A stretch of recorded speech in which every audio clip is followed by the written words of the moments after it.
Muy buenos días, bienvenidos a Canal Agrositio. Bueno, vamos a hablar de granos, vamos a hablar un poco de lo que está pasando en el mundo, lo que puede pasar en tema de precios. Ayer justamente estaba con una serie de productores y algunos esperanzados con lo que puede venir, sobre todo en términos de la fina, por lo que nos han dicho los candidatos, de baja, digamos, sacar retenciones y sacar ROEs. Algunos estaban empezando a pensar en la gruesa. En la gruesa, claro, maíz es otro de los cultivos, maíz y sorgo, y eventualmente girasol en aceite, que podría llegar a tener baja o sacar retenciones. Y está la soja ahí dando vueltas. Entonces, claro, con un precio de soja ahí en 3.60, con un precio que le complicó la vida a Brasil, le está complicando la vida a Uruguay, a nosotros nos tiene la realidad mal, con rendimientos que hacen falta por lo menos 3 toneladas y media por hectárea. Bueno, el tema es qué va a pasar en medio de todo esto. Así que vamos a charlar un poco de todas estas cosas. Entonces tenemos a Sebastián Olivero, con el cual me doy el gusto de sacarme estas grandes dudas existenciales. Bueno, gracias, ojalá Sebas, que sí sea. Dale, no, por favor. Bueno, mira, te voy a arrancar por una que es la que justamente comentábamos, la que le preguntábamos a los candidatos en Expo Agro, ¿no? Sí. Y le decíamos este mensaje.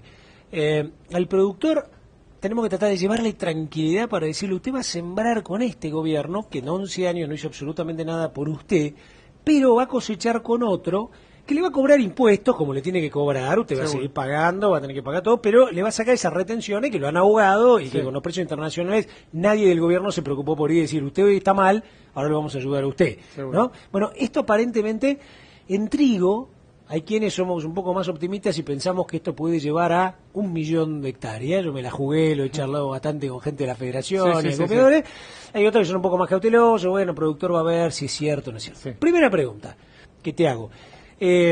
¿Cómo lo estás viendo? Si esto puede pegar realmente en fina, en cebada y en trigo. Y segunda pregunta es, porque hay un tema técnico, que es, en realidad todos estos anuncios van a salir el 10 de diciembre o el 11 de diciembre, no sé, ¿no? Depende, qué sé yo, como sea.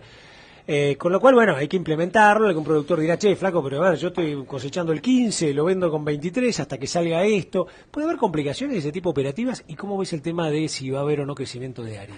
Mira, yo creo que lamentablemente hay que esperar un poco todavía. Que yo, digamos, por supuesto que es alentador estos comentarios que van a sacar las retenciones y demás, pero faltan muchos meses y digamos, en Argentina es una eternidad, no son muchos meses, directamente una eternidad. Y yo lo que realmente hoy veo es al productor muy preocupado porque los números están recontra ajustados por las razones que todos sabemos, ¿no? Los precios han bajado, pero no se conjuga eso con alta presión impositiva, bueno, complicaciones en algunas zonas, ahora algunas complicaciones climáticas, digamos, hay una situación de liquidez muy limitada y bueno, la gente está viviendo el día a día y viendo cómo llega al 2016, que para todos es casi una eternidad.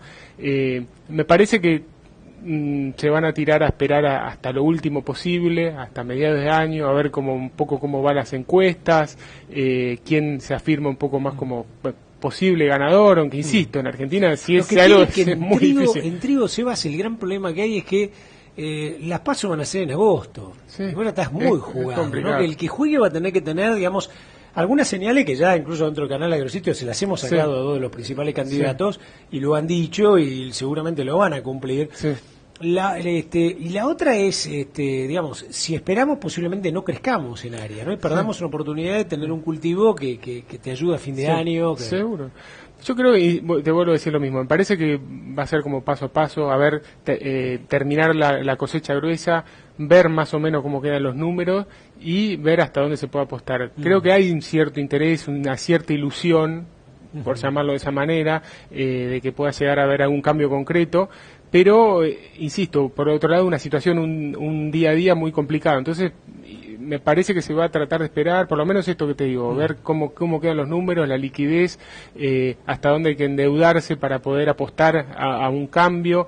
El que pueda, el que más o menos le dé la espalda, creo que lo va a hacer, pero todavía hay como bastante, digamos, resquemor y una visión bastante tranquila. Lo que sí, seguramente las zonas más productivas del sur, sudeste, provincia de Buenos Aires, bueno, por ahí puede haber un poco más de interés porque ahí los rindes potenciales son realmente muy buenos, ¿no? Entonces, bueno, puede llegar a ser, pero por ahora veo como un acotado interés de pensar muy a largo plazo. No digo acotado interés en trigo, porque el trigo le interesa a mucha gente, pero digo acotado interés en mirar en el largo plazo, ¿no? Mira, Yo tengo 2, 3 variables y te voy a pedir una cuarta vos. La primera es, si yo siembro trigo y cosecho en diciembre, enero, y como dicen los candidatos, yo no voy a tener ese 23% de retenciones, quiere decir que voy a tener un precio lleno. Es decir, ya 23%. Si tenía, no sé, $160 o lo que sea, ya voy a tener, digamos, ese 23% más. Sí. La segunda, no voy a tener esos problemas que se han generado en el mercado, en la cadena, que es que alguien, desde un lugar con un Excel, diga cuánto se puede exportar y cuánto no, pierda mercados, tengo un montón de mercadería y alguien que tenía que cobrar 1.500 pesos terminó cobrando 1.000 o 1.200 para vender y se generó despelote, ¿no? Son dos cosas que pasaron este año. Un tipo perdió de 1.500 500 pesos más perdió ese 23%. Esto ya es ganancia, neta. Sí. La facilidad de que vos sepas que podés exportar, que no te están los corredores y todo el mundo apretando porque hay que esperar a que un señor, ¿no?, que estudió economía y no sabe absolutamente nada de esto, esté decidiendo a ver qué se abre o no se abre con cuenta gota, me parece que no va a existir más. Sí. Y sobraría trigo para todo, para molinero, para exportador. El otro elemento que es un poco la variable es, estos ya te darían una rentabilidad interesante. Sí. Además, te jugarían a pensar o a hablar en un banco y decir, mira, yo me voy a jugar a esto, apostá conmigo, ayúdame a comprar urea, fosfato diamónico, una buena semilla certificada, una primera multiplicación, etcétera, y yo me juego a tener un cultivo que en vez de dar 3.000 kilos, me puedo dar 3.600, con lo cual en volumen tengo ya un 20% más, entonces tengo el 23 menos los 500 pesos estos que perdí, un 20% de potencial de rendimiento más. Ya miro todo eso. Ahora te hago la pregunta de la variable que me falta. Sí. ¿A cuánto vendió el productor en enero, febrero? ¿Cuánto estimás o qué estás viendo que pueda pasar, digamos, con todos los cúmulos nimbus del mercado en enero, febrero de 2015? Sí. Mira, justo se viene un periodo interesante, digamos, los precios de referencia internacionales, que, bueno, pensando en un escenario, como vos decís, más liberado, tendrían implicancia, vienen bastante pinchados, pero lo que está es interesante es que se viene el periodo, digamos, más importante del año para los cultivos del hemisferio norte. Y en el hemisferio norte están todos los grandes jugadores, casi todos. O sea, está obviamente Rusia, Ucrania, Estados Unidos, Europa, Canadá. Entonces ahí se define realmente el partido del trigo y de lo que va a pasar con el precio en enero próximo en Argentina. Se empieza a definir ahora, abril, mayo, junio. Todos los cultivos del hemisferio norte salen de la dormición. Y bueno, por ejemplo, para Estados Unidos hay algunas preocupaciones porque hay zonas donde no hubo un buen desarrollo climático, en Rusia también hay algunas dudas, o sea que se viene algunos meses que pueden llegar a estar moviditos, y también es interesante tener presente que los precios ya han caído bastante, que los fondos están muy vendidos, entonces cualquier preocupación climática, cualquier inconveniente que surja puede ser alcista para los valores, o sea que me parece que vienen 2 o 3 meses de oportunidades y que pueden definir un panorama de precios un poquito mayor al actual, ¿viste? ¿Y qué puede ser eso? ¿5 o 10% más? Sí, digamos, el mercado de trigo es muy sensible y muy volátil porque, bueno, justamente el trigo es un alimento de primera necesidad, digamos, a nivel mundial, entonces cualquier preocupación a veces genera cimbronazos fuertes, e insisto, justo se vienen 3 meses muy importantes. El norte, el hemisferio norte es donde está prácticamente el 80-90%, se produce el 80-90% de lo que se comercia después mundialmente. Después en el hemisferio sur estamos Argentina y Brasil, Argentina y Australia, ¿viste? Nada más, y Argentina cada vez más insignificante. Con lo cual puede haber movimientos, insisto, y sobre todo porque ya los precios vienen bajando, vienen de varios meses de baja, y los fondos están revendidos, entonces, digamos, cualquier problemita puede ser alentar subas de 5%, sí, lo veo como positivo y veo que, a ver, poniéndolo al otro lado, mucho peor de lo que ya estamos, lo veo difícil. Claro. Ya bajó mucho y, digamos, los precios, sobre todo los externos, descuentan situaciones holgadas, que hoy las hay, pero lo que el mercado, bueno, va siempre mirando para adelante. Entonces, se viene un momento que puede haber movimientos interesantes. Además, también es toda una incógnita, si se quiere, a ver cómo salen los cultivos en la zona del Mar Negro, porque se sembró todo de una manera bastante particular por todos los problemas económicos y geopolíticos que han existido. En muchas zonas se aplicó menos tecnología, bueno, las monedas de Rusia y Ucrania se devaluaron enormemente, entonces bueno, eso también le generó algunos problemas si bien es beneficioso para después el que exporta, generó mucho problema para el tema de los insumos y demás, ¿no? Y además con todos los líos que había, los productores también estuvieron muy cortos de liquidez, ¿no? Vamos a pasar a charlar un rato de soja. Vamos a hablar un poquito de soja para que usted tenga una idea de cómo es el panorama, qué es lo que está pasando en el mundo. Y tal vez sea bueno primero empezar por el hemisferio sur, que nos está pasando un poco en Brasil, en Paraguay, en Bolivia, en Uruguay, en Argentina, digamos que vamos a generar un volumen bastante interesante. Y después por ahí pasar también a qué puede pasar en Estados Unidos, porque muy pronto, digamos, ya vamos a empezar a tener números. Me contabas el 31 de marzo está el informe de área de diciembre, el primer informe del año. Bueno, empezamos con hemisferio sur. Y mira, el hemisferio sur ya se está cada vez más definido, una producción que va a ser récord. Brasil tuvo algunos problemas de seca en su momento, después algunos líos con la comercialización por el paro de los transportes, eso se fue acomodando. No van a tener 97 millones, pero es muy probable que tengan 90, 91. Argentina, bueno, tuvimos un despelote bárbaro con las lluvias que se pasaron de rosca, pero la última semana el clima se acomodó un poco.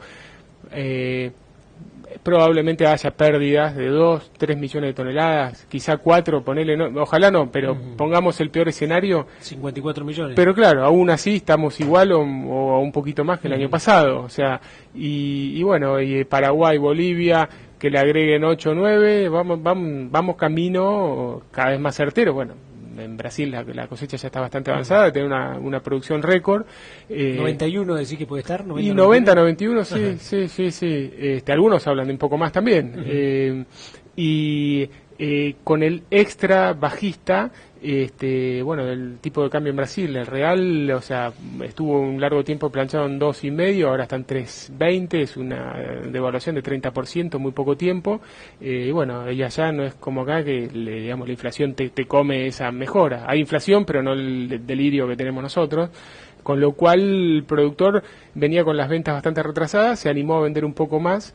Y después otra cuestión que me hago como un salto, después hablamos de Estados Unidos, que es lo que se viene, pero otra cuestión importante, me parece que hay que tenerlo presente para la mirada a largo plazo, es que lo que nos vienen diciendo algunos contactos con los que intercambiamos información allá y demás, es que bueno, con esta devaluación de 30% en el último mes, casi 40% desde el año pasado, bueno, el productor brasileño le cierra y ya la mirada, está bien, recontra inicial, ¿no? Porque es para la próxima siembra, pero ya están hablando de que puede crecer el área entre 3, 4, hasta 5%, a menos que Chicago caiga de $300.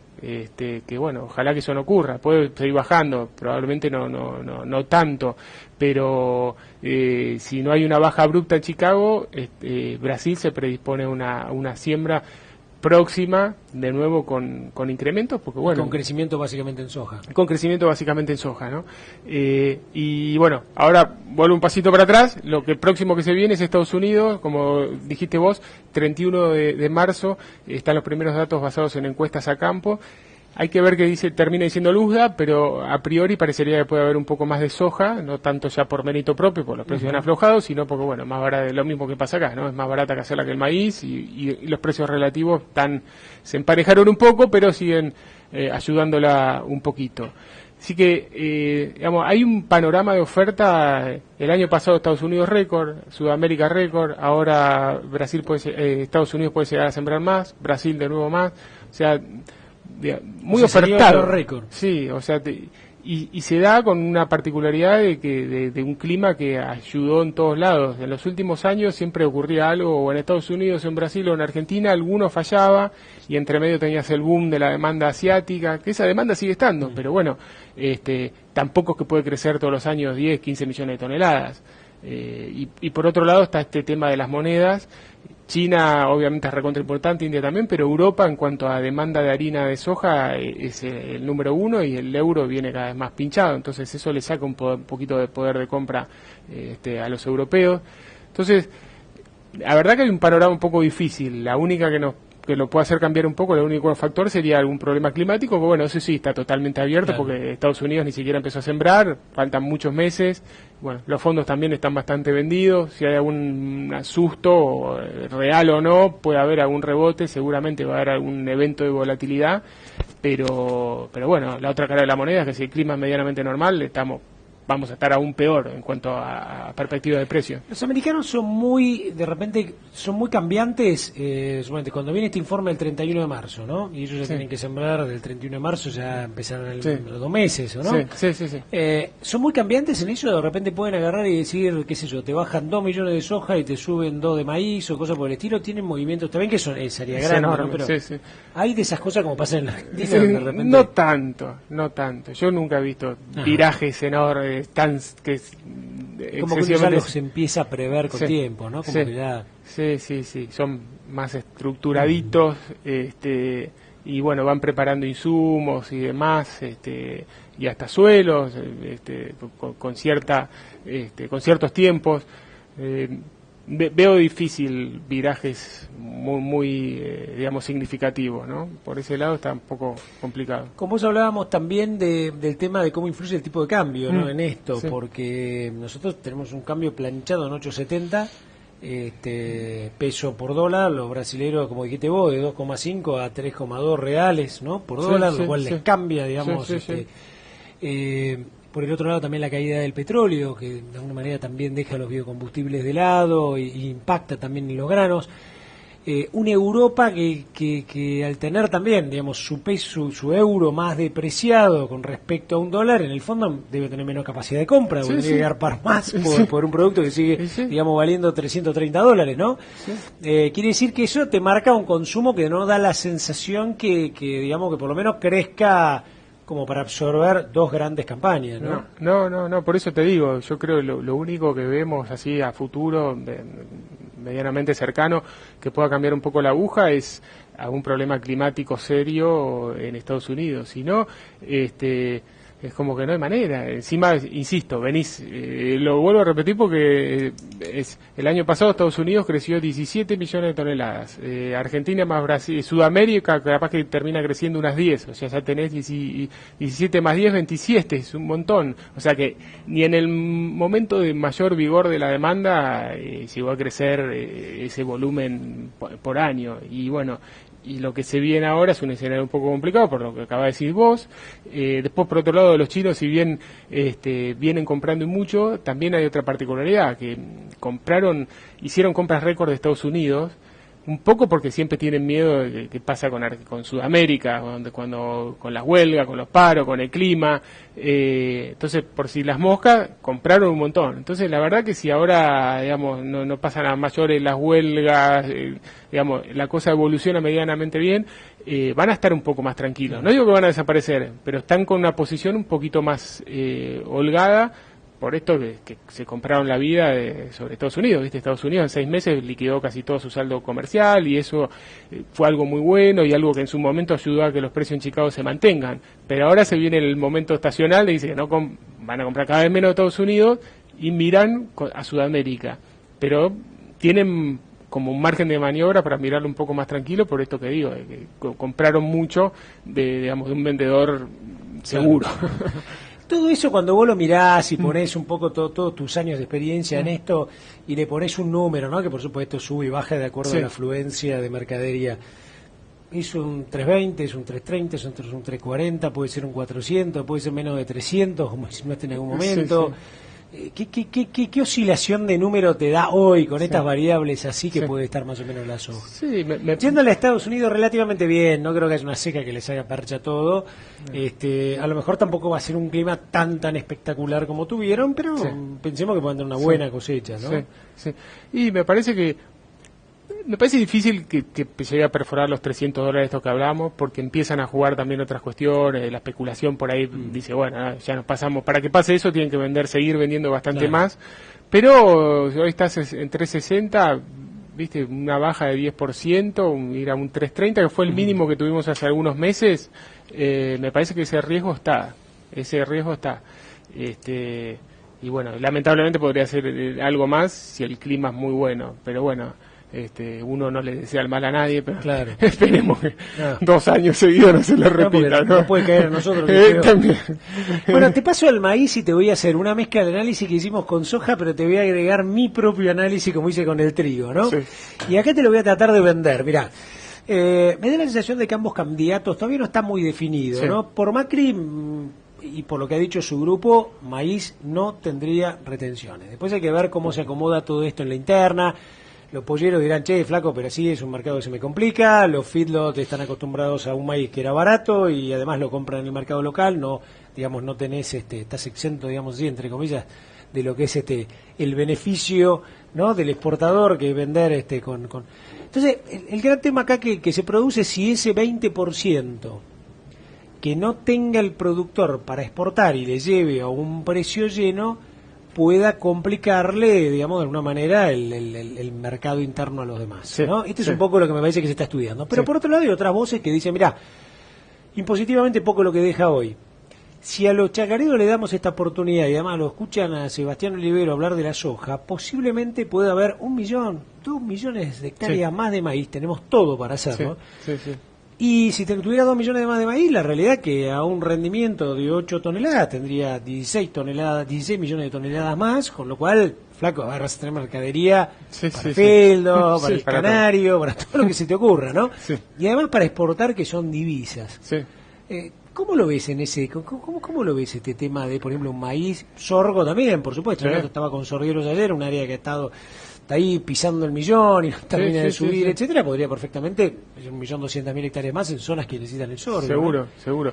No, yo lo veo como algo, digamos, soy más positivo inclusive quizá con el maíz que con la el soja. No, y digo con con lo que hablábamos del trigo. trigo, ¿no? Porque Ahí digamos es más claro, claro, que hay más tiempo para definir todas las políticas. Sí, claro, y además es un delirio que se siembren casi 21 millones de hectáreas de soja y 3,5 de maíz. Sí, o sea, son los tiene- dos cultivos de verano, tiene no puede ser, ¿no? Es una cosa que todos que hablan tanto de los estadistas y que miran tanto número, la verdad que sí, ¿qué pasa acá? No puede ser, no hay manera, no tiene ninguna lógica, digamos, ni agronómica, de nada, ni de mercado, metés todos los huevos en la misma canasta.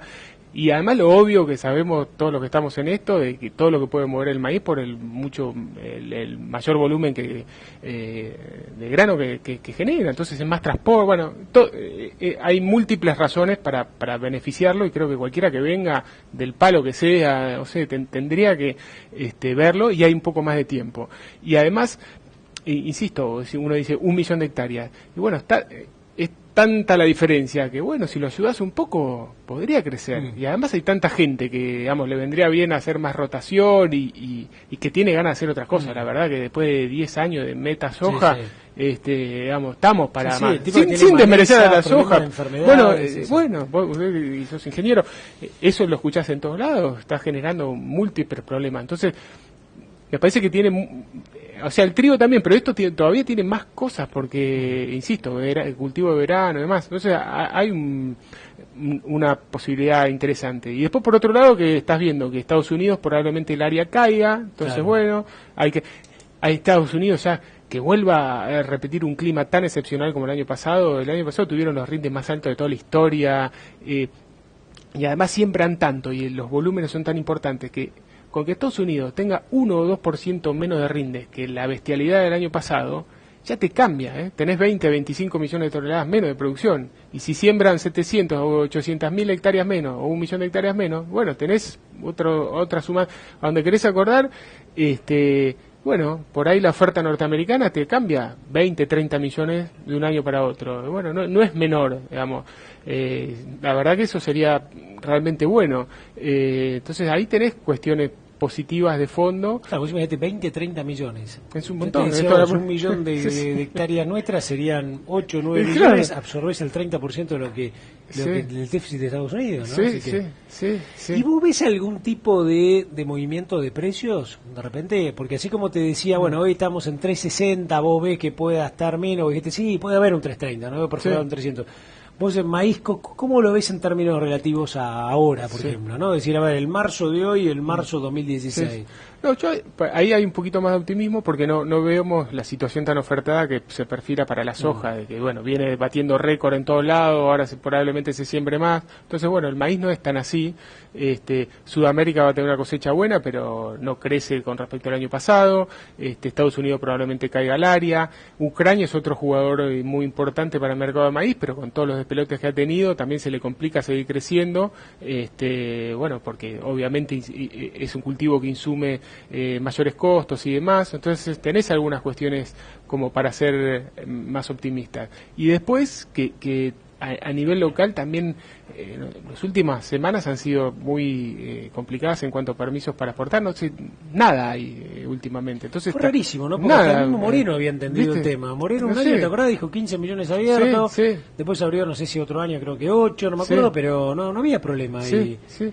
Y bueno, y este año arrancaron, el año pasado, perdón, dejamos 8 por adelantado, fue bárbaro, pero ahora se secó, ¿viste? Entonces ¿Ya se consumieron? y está casi todo ya consumido, tomado. sí. Aparte hay otra particularidad, que digamos el ciclo comercial 13-14 terminó a fin de febrero.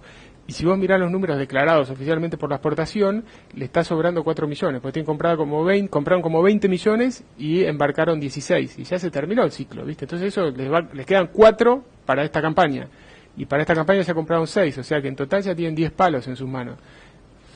2 más de las 8 que el gobierno dejó, ¿viste? Igual que con trigo. Ahora no hay nadie que, por eso digo, no deben haber hecho, vos que estudiaste de administración, no deben haber hecho contabilidad estos muchachos, ¿no? Porque, ¿no? O porque es una cuestión de decir, a ver, flaco, tenés en el debe, tenés en el haber, tenés 2 millones que te sobran. Sí. Pero pasa movida, por la, ¿no? y yo creo que ya es medio ideológico. Pero ideológico es y como bueno, que no. Porque vos decís, le abrí los ROE, yo ni creo que la presidenta se fije, o sea, si le decís que le bajás las retenciones, sí va a decir que no hay que darle nada. Pero en este caso es decir, mira muchachos, ingresamos dólares, Banoli tenés que estar contentísimo. Sí. Se la pasa emitió 200% más de Boden y Levac en lo que va del año y... No tiene lógica alguna. Anhelan dólares y el sector que más se los puede dar y más rápido le ponen le pisa la cabeza, porque es así. Es ilógico. Así que bueno, esperemos que... O sea que vos en maíz es como que lo estás viendo y eventualmente pensando que en Estados Unidos, que el mundo no está sobreofertado, que no hay gran, digamos, récord de producción como pasa con Sudamérica, que Ucrania puede estar también limitado, que Estados Unidos eventualmente puede tener algún tipo de pérdida y se puede notar. Sí. Eso debería dar, así como me tiraste que a lo mejor puede ser un 10% menos en soja, podemos decir que puede ser un 10% más en precio de maíz. Digamos, me gusta que me buscas el optimismo, pero...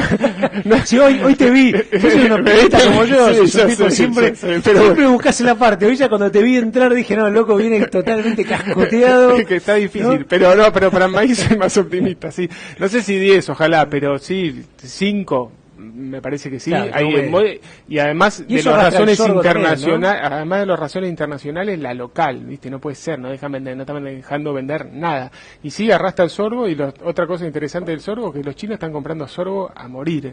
Vienen con un ritmo récord, te diría. O sea que hay un mercado enorme que está despertando que otros años no estuvo, ¿viste? ¿Y será sustentable esto? ¿Será sostenible? Y que sigan comprando. Que sigan comprándonos así todo, ¿será que le pifió en algún otro lado? Y bueno, es difícil de predecir, pero yo creo que sí, o sea, que tiene una demanda, no sé si en sorgo en particular, pero una demanda creciente de grano forrajero la tiene. Y bueno, los tipos por ahí van buscando oportunidades de mercado. No quedar pegados como se han quedado por ahí con la soja, sino distintos proveedores de distintos productos que les sirven para abastecerse, ¿no? Te tiro una corta que también me va cerrando, ¿no? Sí. Me va cerrando, no digo gran cosa, ¿no? Pero Girasol, ¿en cuánto fue más o menos la campaña? ¿1.200.000 hectáreas? ¿1.400.000? Sí. ¿Por ahí? Girasol es como que, después que hablé con Massa me surgió, o sea que hablando con él y el tipo, y no me tengo que olvidar de Girasol, dijo él. Y no me tengo que olvidar del valor agregado del girasol, dice que fuimos segundos o primer exportador mundial, ¿viste? Y digo, mira que bien cómo se acuerda, si me preguntarme cuánto se vende caño sin costura, no tengo la menor idea, ¿no? Sí. Y dice, y vamos a hacer, vamos a trabajar también las retenciones del aceite. En granos 35, en aceite 32, 33, menos, ¿no? Tiene 3 puntos. 32 y 30. 32 granos, 30 en... Sí. Tiene 3 puntos menos que la soja. Bien, y se ve que le habrá dicho, bueno, si es 30 por ahí, que sé yo, a lo mejor podemos bajar 10 puntos. Claro. Estamos así, de un 30 a un 20, y bueno, te empieza a cambiar. Y cuando Seguro. vos hablas más allá de la paloma y algunas complicaciones que muchos híbridos ya lo tienen más o menos solucionado, hay zonas donde el girasol se sigue necesitando. Sí, es el cultivo para esa zona, sí, es un delirio Zonas meter del soja oeste, o el otras Chaco, cosas. mismo Sí. también en el sudeste con precoces. Pero seguro, sí. La soja se metió en todos lados ante la falta de escapatoria por lo que el desastre que han hecho estos últimos 10 años. Pero sí, seguro que hay cultivo para cada región, por eso por ahí el sur, sudeste, bueno, lo que hablamos del trigo, lo que decís ahora del girasol, súper cabe, qué sé yo, hasta por ahí alguna idea, es decir, bueno, distintas zonas, ¿por qué no? Así como está todo esto para los dueños propios de campo, ¿no? Por lote, ir haciendo los mapeos y demás, bueno, dividir un poco el país y tratar de ayudar a cada región a que exprese su mayor potencial, y seguro, el girasol lo tiene, hay un mercado de nicho súper importante que podría crecer mucho, ni que hablar con todo esto del alto leico, bueno, sí, hay potencial para crecer y lamentablemente está muy pisado, y encima, bueno, tenés Rusia y Ucrania que en los últimos años han estado bastante activos, sobre todo Ucrania, y bueno, como comenté hace un rato, sus monedas devaluadas también han ayudado para el tema de exportar, entonces está muy competitivo y estamos un poquito complicados, pero bueno, rápidamente le podríamos ofrecer más beneficios sacando el 10% al aceite, ¿sí? Si tampoco hacer los números macro. Es una cosa que le influye positivamente al gobierno y eventualmente activa y genera más movimiento en zonas donde de repente incluso hay que diversificar cultivos. Pero sí, además en esa zona después terminan sembrando soja que rinde poco, no le sirve a nadie, ni al gobierno tampoco. Entonces, la verdad, hay mucho para hacer, ¿no? Bueno, Sebas, muchísimas gracias. Me di cuenta al toque, como te conozco. Si vos mismo lo dijiste, yo no te lo quería decir, que hoy estabas hundido. Pero no te daba manija a vos, yo otro día me das manija a mí.